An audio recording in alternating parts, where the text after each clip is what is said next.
Disposable diapers are incredibly harmful to the environment. It takes approximately 500 years just for one diaper to decompose, and that's only if it's exposed to enough sunlight and oxygen.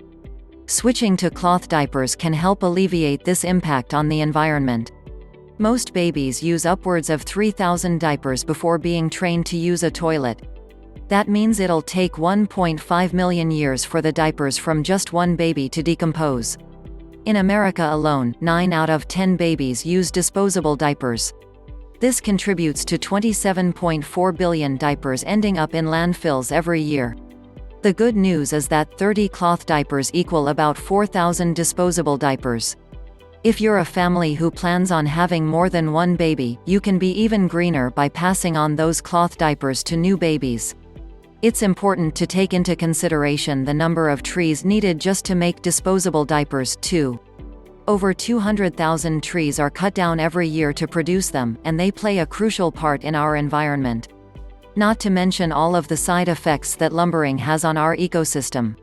If you're still not into the idea of using cloth diapers, or if you're concerned about water usage, then at least consider switching to biodegradable ones. These still contribute to landfills, but they don't take nearly as long to decompose. Choose organic diapers to avoid any harmful chemicals.